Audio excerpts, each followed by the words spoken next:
Is the Roland Promars a monophonic Jupiter-4? Today, I'm going to do my best to answer this elusive question.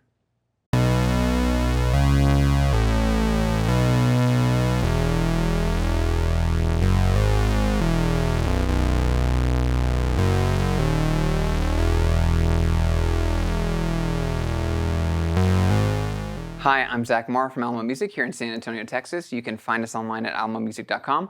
If you haven't already, hit the subscribe button, turn on your notifications. This is our Alamo Sound Lab channel where we talk about all things music tech related. And today we're talking about the Roland Promars and asking the question, is it worth it? And in order to get there, I want to first answer the question, is the Promars a monophonic version of the Roland Jupiter-4?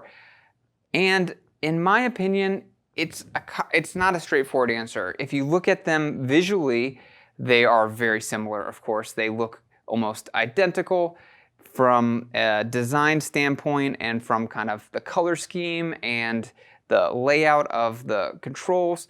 But underneath the hood and in the feature set, you have two pretty different synths. So the Promars over the Jupiter-4 is a 2-oscillator synth. So what you're able to do with 2 oscillators versus a single oscillator is pretty different. So that's a big difference between the Promars and the Jupiter-4.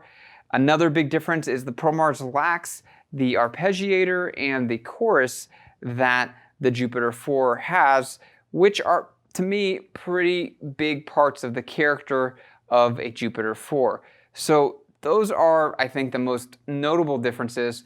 Underneath the hood, I believe it shares similar oscillators and filter, but it's interesting, while there's a lot of information on what's inside the Jupiter-4, I couldn't find as much on the technical specifications of the Promars. I'd love it if someone could share more info below. I'd love to do a follow-up video talking about that, but there were two versions of the Jupiter-4 in the kind of VCF, VCA section that over different iterations changed. I couldn't tell if it also changed for the Promars. The Promars is interesting also in that it came out around the same time as the SH09, 02, and 02, which are pretty classic monophonic synths. And interestingly, I personally love the SH02. And in some ways, the SH02 has more to offer from a sound synthesis standpoint than the Promars. The Promars has a big drawback in that in its oscillators, you can tune them individually, but you are kind of limited to when you switch the waveforms, you're switching waveforms for both. You can't set the waveforms individually for the oscillators, which is a big drawback to me, and it is something you can do on the SH2. On the other hand, you do get two envelopes on the Promars, one for the VCA and the VCF, which you don't get on the SH2, so you can get more complex in the envelope section. So who knows, I will probably do a comparison video. The filter sound between the Promars and the SH2, it's pretty different. You get the very beautiful liquidy filter of the Promars, and Jupiter-4, it definitely has a different sound. The SH2 is a lot drier. The Promars and the SH2 both excel in heavy bass tones that are very rich harmonically, and especially if you detune the oscillator slightly, you get some really cool kind of heavy tones. There's also two sub-oscillators because each of the oscillators has a sub-oscillator on the Promars, which sets it apart from the SH2, and really you can get some super fat sounds from the Promars. You can even turn off the oscillators and just use the sub-oscillators, and you get some nice sounds there. The noise is really beautiful. The actual noise circuit in the Promars, I think it has a particular sound that's really nice. The LFO gets into an audible range, and you can send it to modulate the oscillator and get the oscillators and get some really interesting kind of cross mod effects. It is really nice to play. It has the bender you can assign to the VCF, the VCA, and the VCO, and you can do some fun things with that. It's a very playable monosynth. It's got the 70s Roland tone, which it's really nice and very, very rich harmonically, very wild. Some of my favorite synths from Roland are from the late 70s era, early 80s era. In the earlier 80s, it gets a little bit more cleaned up and just beautiful, and just some of the most perfect tones that you can get out of synths came out of the early 80s. The 70s is a little less refined, but very, very in your face and aggressive, and also beautiful in its own way. So I was really impressed with the way the Promars sounds. Even with its limitations, I was expecting a 2-oscillator synth, and it really is kind of like a hot-rodded or like souped-up single-oscillator synth, in that the second oscillator is really just like almost a doubled single oscillator. If you know what I mean. It's a little bit of disappointing in that it's not as hands-on. At the time, part of what made it super appealing is it had patch memory, hence the Monophonic, which I think the only synths that have the word Monophonic on it besides the Promars is the Jupiter-4, and that was a big deal, patch memory.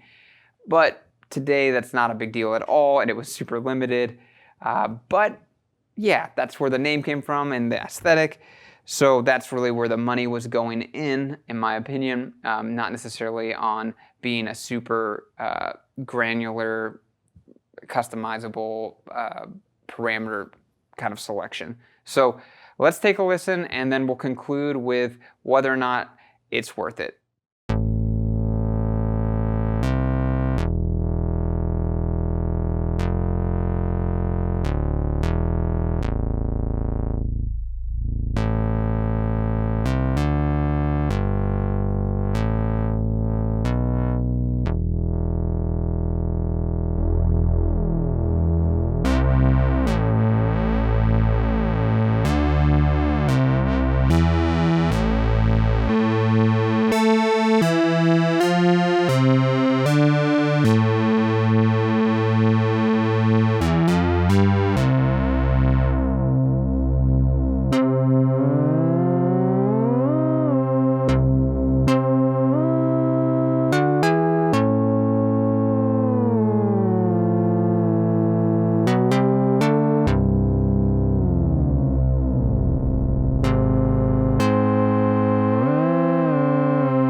So there you have it, the Roland Promars.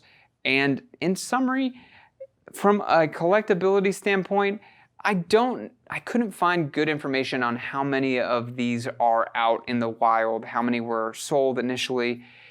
It seems like they're fairly available when you look online, and they go anywhere from $2,000 to $3,000 in various conditions. This one that we picked up is in really fantastic condition. It looks hardly played, and it didn't really have any issues. The Jupiter-4 that we picked up a while ago had lots of issues and was heavily played.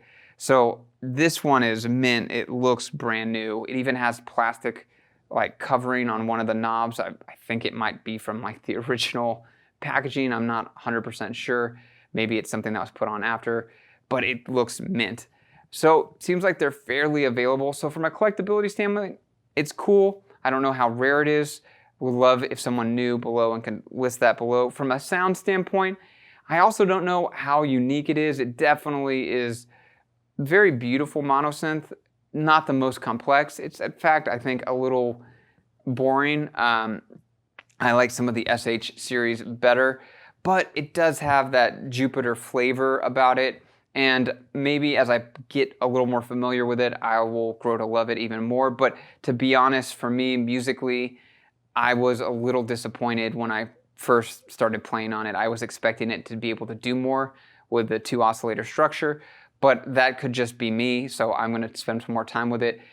I don't know if it's the rarest sound or the most unique. It is a really nice sound, and it is a very Roland 70s sound. That said, it's also a very expensive way to get that. There's other ways, other SH series Roland synths that are a little bit more affordable. On the other plus side, it is very beautiful. It's not one that my wife hates when she sees it in the house. So there's that for what it's worth. So those are my thoughts on it. I don't know if I can stamp it with it's definitely worth it. I think maybe you're paying a premium and it's not necessarily the most unique piece, but that's just my 2 cents on it. Would love to hear your thoughts. Please leave a comment below. And if I left anything out, please let me know below. If you haven't already, hit the subscribe button, turn on your notifications. We'd love to see you here again. And if you want to talk more, visit us at alamomusic.com. You can chat with us, leave us a note, send us an email. We'd love to hear from you. Thanks for watching.